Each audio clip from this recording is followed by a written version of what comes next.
सुबह के करीब 9 बजे आईपीएस अफसर फातिमा कुरैशी, जिनकी हाल ही में एक नए जिले प्रयागराज में पोस्टिंग हुई थी, अपनी वर्दी का रुतबा छोड़कर साधारण सूट में आम इंसान की तरह थाने पहुंची, जहां उन्हें एक बूढ़ी महिला सलमा बानो और उनकी बेटी सकीना बानो से पता चला कि गांव का जमींदार उन्हें परेशान कर रहा है।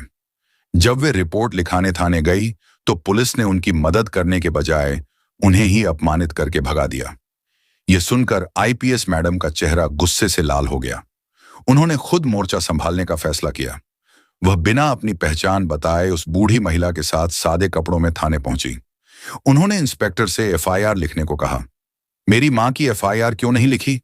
अभी दर्ज करो, नहीं तो ऊपर तक शिकायत जाएगी। इंस्पेक्टर हंसते हुए बोला, तू कौन होती है हमें कानून सिखाने वाली? इंस्पेक्टर ने उन्हें धमकाना और धक्का देना शुरू कर दिया।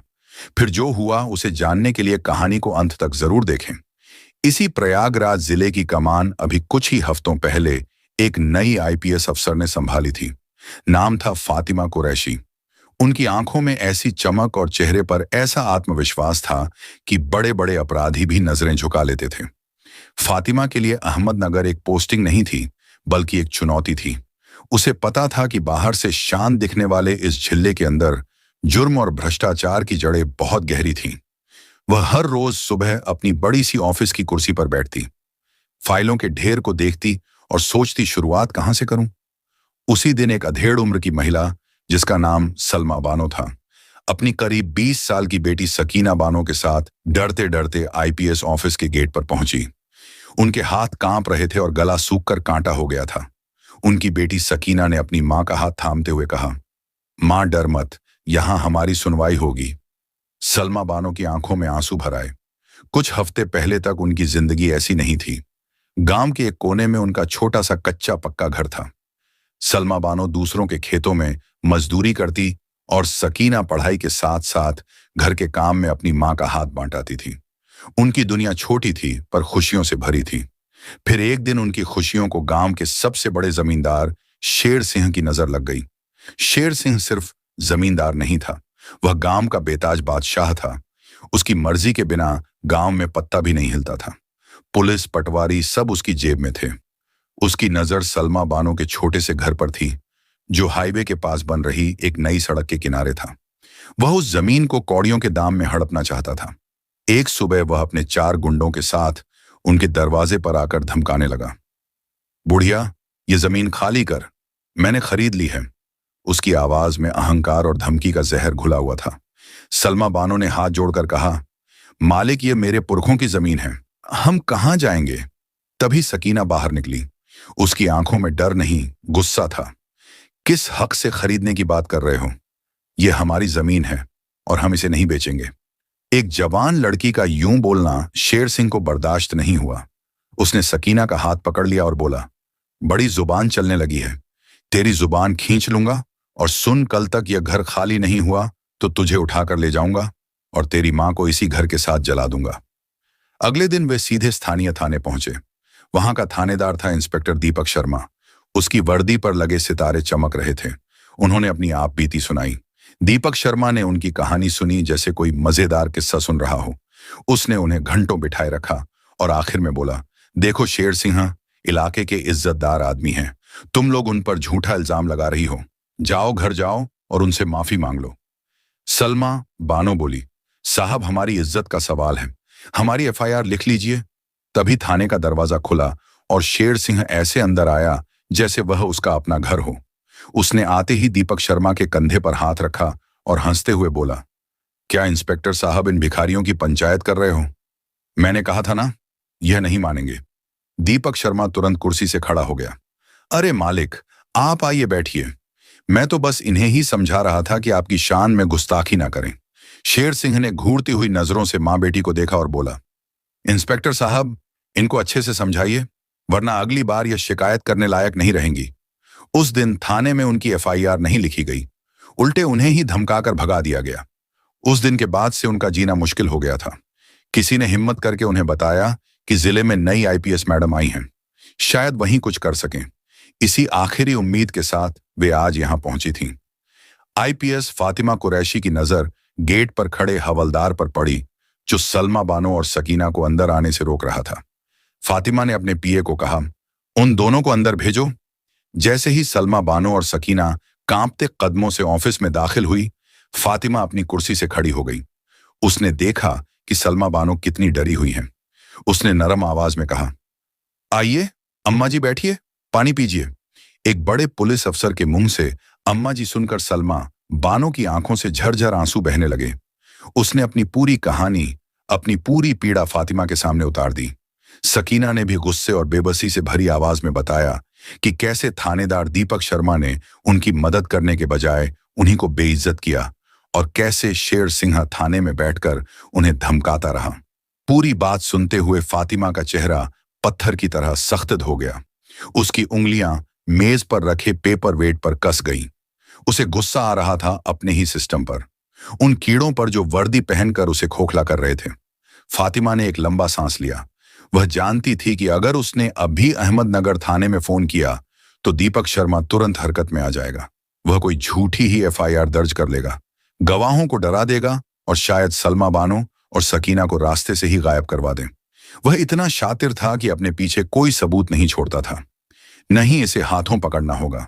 फातिमा बोली, अम्मा जी आप चिंता मत कीजिए, आपको इंसाफ मिलेगा और आज ही मिलेगा, लेकिन उसके लिए आपको मेरी एक मदद करनी होगी।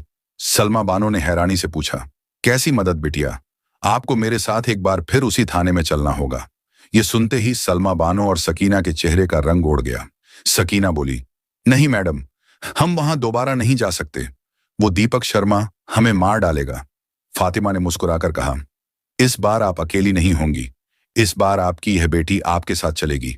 फातिमा ने सलमा बानो को समझाया, देखिए अम्मा जी, मैं वहां आईपीएस बनकर नहीं जाऊंगी, मैं आपकी बेटी बनकर जाऊंगी।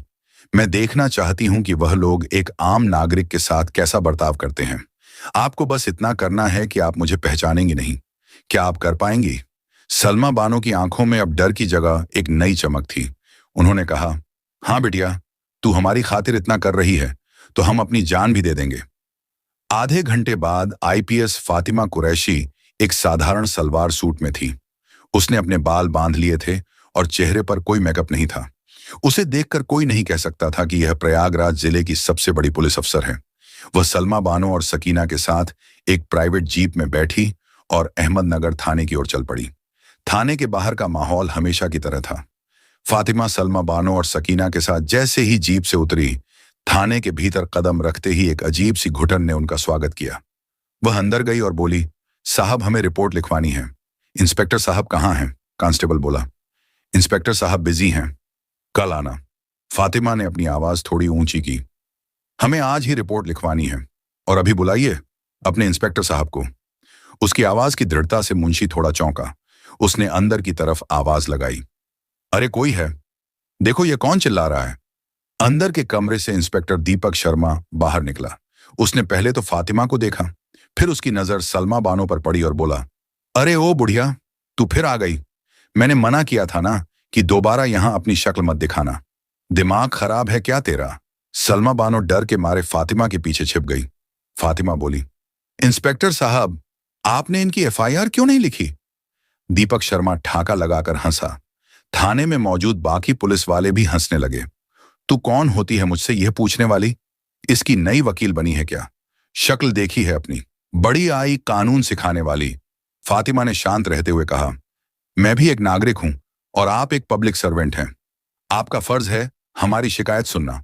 आप इनकी एफआईआर अभी दर्ज कीजिए, वरना इसकी शिकायत ऊपर तक जाएगी, ऊपर तक जाएगी। दीपक शर्मा अब गुस्से में आ चुका था। उसका अहंकार चोट खा चुका था। तू मुझे धमकी देगी? तेरी यह हिम्मत? तुझे पता है मैं कौन हूं? अभी तुझे ऐसी जगह बंद करूंगा कि सारी हेकड़ी निकल जाएगी। वह आगे बढ़ा और उसने फातिमा को धकेलने की कोशिश की। चल निकल, यहां से दफा हो जा। और तू बुढ़िया, अगर कल सुबह तक गांव खाली नहीं किया तो शेर भाई जो कह रहे थे वही होगा। जिस पल दीपक शर्मा ने फातिमा का हाथ पकड़ा, फातिमा ने एक झटके से अपना हाथ छुड़ाया। उसकी आंखों में अब एक शेरनी वाला गुस्सा था, एक ऐसा गुस्सा जो सब कुछ जलाकर राख कर सकता था। उसने गरजती हुई आवाज में कहा, हिम्मत तो देखो, तुम्हारी इंस्पेक्टर एक औरत पर हाथ उठाते हो। उसने अपने पर्स से अपना आईडी कार्ड निकाला और उसे दीपक शर्मा की आंखों के ठीक सामने खोल दिया। कार्ड पर अशोक स्तंभ चमक रहा था और नीचे मोटे अक्षरों में लिखा था, सुपरिटेंडेंट ऑफ पुलिस जिला प्रयागराज नाम फातिमा कुरैशी इस जिले की नई आईपीएस। अब बताओ, ऐसे मिलता है यहां की जनता को इंसाफ? पूरे थाने में मौत सा सन्नाटा छा गया। इंस्पेक्टर दीपक शर्मा के पैरों के नीचे से जैसे जमीन खिसक गई थी। उसका शरीर कांपने लगा, माथे पर पसीने की नदियां बहने लगीं और धड़ाम की आवाज के साथ वह फातिमा के पैरों पर गिर पड़ा। मैडम, गलती हो गई, माफ कर दीजिए, मुझे नहीं पता था। वह गिड़गिड़ा रहा था। फातिमा ने नफरत से उसकी ओर देखा। जब मैं एक आम औरत थी तब तुम्हें कानून याद नहीं आया, तब तुम्हें मेरी इज्जत का ख्याल नहीं आया। फातिमा कुरैशी अब पूरी तरह से अपने आईपीएस के अवतार में आ चुकी थी। उसकी आवाज में वह अधिकार था जो सिस्टम को हिला सकता था। उसने कहा, सस्पेंशन ऑर्डर टाइप करो। इंस्पेक्टर दीपक शर्मा तत्काल प्रभाव से सस्पेंड किए जाते हैं। फिर उसने बाकी पुलिस वालों की तरफ देखा जो दीवार से चिपक कर खड़े थे। और तुम सब जो यहां खड़े तमाशा देख रहे थे, आज से तुम लोगों की ड्यूटी पुलिस लाइन के ग्राउंड में घास छीलने की है। वहीं तुम सीखोगे कि अनुशासन क्या होता है। उसने सलमा बानो का हाथ पकड़कर कहा, आपकी रिपोर्ट लिखी जाएगी। वह खुद दीपक शर्मा की कुर्सी पर जाकर बैठ गई। फातिमा ने खुद अपने हाथ से उनकी एफआईआर लिखी, एक एक शब्द, एक एक डिटेल। उसने सिर्फ जमींदार शेर सिंह पर ही नहीं बल्कि इंस्पेक्टर दीपक शर्मा पर भी ड्यूटी में लापरवाही, एक महिला के साथ बदसलूकी और अपराधी को संरक्षण देने का मामला दर्ज किया। एफआईआर लिखने के बाद उसने वायरलेस सेट उठाया। उसकी आवाज पूरे डिस्ट्रिक्ट कंट्रोल रूम में गूंजी। कंट्रोल, यह आईपीएस अहमदनगर बोल रही है। एक टीम तुरंत तैयार करो। गांव के जमींदार शेर सिंह को अरेस्ट करना है। मैं चाहती हूं कि अगले 1 घंटे में वह मेरी हिरासत में हो। कोई भी बहाना नहीं चलेगा। Over and out. पूरे पुलिस महकमे में हड़कंप मच गया। उस शाम जब सूरज ढल रहा था, शेर सिंह अपने आलीशान घर में शराब पी रहा था और दीपक शर्मा को फोन लगाकर गालियां दे रहा था। तभी पुलिस की 3 जीपें एक साथ उसके गेट को तोड़ती हुई अंदर घुसी। शेर सिंह को लगा कि यह उसका स्वागत करने आए हैं, लेकिन जब एक नए इंस्पेक्टर ने उसे हथकड़ी दिखाई तो उसकी सारी हेकड़ी हवा हो गई। तुम्हारी हिम्मत कैसे हुई? तुम जानते नहीं मैं कौन हूं। मैं अभी आईपीएस साहब को फोन करता हूं। इंस्पेक्टर ने मुस्कुराकर कहा, यह आर्डर आईपीएस साहिबा का ही है। शेर सिंह, अब चलिए, हवालात आपकी प्रतीक्षा कर रही है। शेर सिंह को गिरफ्तार कर लिया गया। अगले दिन आईपीएस फातिमा कुरैशी की कार्यवाही की खैबर आग की तरह पूरे राज्य में फैल गई थी। आम जनता के लिए फातिमा एक मसीहा बन गई थी। प्रयागराज का अंधेरा सिर्फ जमींदार शेर सिंह या इंस्पेक्टर दीपक शर्मा तक सीमित नहीं था। इस पूरे खेल का असली खिलाड़ी था प्रयागराज का विधायक राकेश गुप्ता। राकेश गुप्ता बाहर से एक सफेद पोश नेता था जो मंच पर खड़े होकर गरीबों के हकों की बड़ी बड़ी बातें करता था, लेकिन पर्दे के पीछे वह एक बहुत बड़ा अपराधी था। शेर सिंह जैसे लोग उसके लिए जमीनें हड़पते थे, चुनाव में बूथ कैप्चरिंग करते थे और उसके काले धंधों को संभालते थे। शेर और दीपक शर्मा की गिरफ्तारी राकेश गुप्ता के साम्राज्य पर हमला था। उसे अपनी कुर्सी हिलती हुई महसूस हो रही थी। वह जानता था कि अगर आईपीएस फातिमा कुरैशी कुछ और दिन अहमदनगर में टिक गई तो उसकी सारी फाइलें खुल जाएंगी। उसने फैसला किया कि इस कांटे को रास्ते से हटाना ही पड़ेगा। एक रात राकेश गुप्ता ने अपने फार्म हाउस पर एक मीटिंग बुलाई। वहां दीपक शर्मा के कुछ वफादार, सस्पेंड हुए पुलिस वाले और शेर सिंह के गुंडे मौजूद थे। राकेश गुप्ता ने अपनी महंगी सिगार का कश खींचते हुए कहा, एक लड़की ने तुम सबकी मर्दानगी पर पानी फेर दिया और तुम लोग कुछ नहीं कर सके। एक हवलदार डरते डरते बोला, नेताजी, वह आईपीएस है, हम क्या करते? राकेश गुप्ता हंसा, आईपीएस है भगवान नहीं, उसे हटाने का तरीका भी है, बस दिमाग लगाना पड़ेगा। उसे उसी के खेल में फंसाना होगा। एक घिनौनी साजिश तैयार करके डीआईजी के साथ मिलकर आईपीएस फातिमा कुरैशी को अपनी शक्तियों का दुरुपयोग करने, अधिकारी के साथ मारपीट करने और अनुशासनहीनता के आरोप में जांच पूरी होने तक तत्काल प्रभाव से सस्पेंड करवा दिया गया। वह जानती थी कि यह एक साजिश है और वह इसका पर्दाफाश करके रहेंगी। शेर सिंह भी जमानत पर बाहर आ चुका था, लेकिन फातिमा अब आईपीएस नहीं थी। उनके पास कोई पावर नहीं थी, कोई टीम नहीं थी। वह अपने छोटे से क्वार्टर में अकेली थी, लेकिन उन्होंने हार नहीं मानी थी। उनकी सबसे बड़ी ताकत बनकर उभरे सलमा बानो और सकीना बानो। वे दोनों हर रोज उनके लिए खाना लेकर आती। वे घंटों उनके पास बैठती और उनका हौसला बढ़ाती। एक और इंसान था जो चुपचाप फातिमा के साथ खड़ा रहा था, उनका भरोसेमंद कांस्टेबल मोहम्मद रवि। रवि जानता था कि मैडम बेकसूर हैं। वह ड्यूटी के बाद चोरी छिपे एक महिला पत्रकार नेहा वर्मा के साथ फातिमा से मिलने आता और उन्हें थाने और जिले में चल रही गतिविधियों की जानकारी देता। वह फातिमा की आंख और कान बन गया था। अब एक नई टीम बन चुकी थी। एक सस्पेंडेड आईपीएस, एक ईमानदार कांस्टेबल और एक निडर पत्रकार, और उनका मिशन था राकेश गुप्ता के काले साम्राज्य का पर्दाफाश करना। तीनों ने मिलकर काम करना शुरू कर दिया। तभी फातिमा ने एक खतरनाक लेकिन फूल प्रूफ प्लान बनाया। एक रात जब राकेश गुप्ता ने अपनी जीत का जश्न मनाने के लिए फार्म हाउस पर एक बड़ी पार्टी रखी थी, नेहा वर्मा एक कैटरिंग स्टाफ बनकर अंदर घुस गई। उसी समय फातिमा और रवि ने फार्म हाउस के पीछे के हिस्से में बिजली के तारों में एक छोटा सा शॉर्ट सर्किट कर दिया। फार्म हाउस की बिजली गुल हो गई और अफरा तफरी मच गई। इसी मौके का फायदा उठाकर नेहा स्टोर रूम में घुस गई और उन्होंने वह लाल डायरी निकाल ली। अगले दिन नेहा ने अपने न्यूज पोर्टल पर एक लाइव प्रेस कॉन्फ्रेंस की। उन्होंने एक एक करके सारे सबूत देश के सामने रख दिए। डॉक्टर सक्सेना का स्टिंग ऑन ऑपरेशन, हवलदार का कबूलनामा और आखिर में वह लाल डायरी। पूरे देश में भूचाल आ गया। मीडिया में राकेश गुप्ता की थू थू होने लगी। विपक्ष ने विधानसभा में हंगामा खड़ा कर दिया। सरकार पर इतना दबाव पड़ा कि उसे तुरंत एक्शन लेना पड़ा। एक नई और ईमानदार जांच कमेटी बैठाई गई। राकेश गुप्ता, शेर सिंह, दीपक शर्मा और डॉक्टर सक्सेना सबको गिरफ्तार कर लिया गया और आईपीएस फातिमा कुरैशी को न सिर्फ बाइज्जत बरी किया गया, बल्कि उनके सस्पेंशन को रद्द करके उन्हें दोबारा प्रयागराज का आईपीएस नियुक्त किया गया। तो दोस्तों, ये थी हमारी कहानी वर्दी का असली मतलब। ये कहानी हमें सिखाती है कि रास्ता कितना भी मुश्किल क्यों ना हो, अगर इरादे नेक हो और हिम्मत हो तो सच्चाई की जीत जरूर होती है। कहानी अच्छी लगी हो तो प्लीज हमारे चैनल को सब्सक्राइब और वीडियो को एक लाइक जरूर करें। धन्यवाद।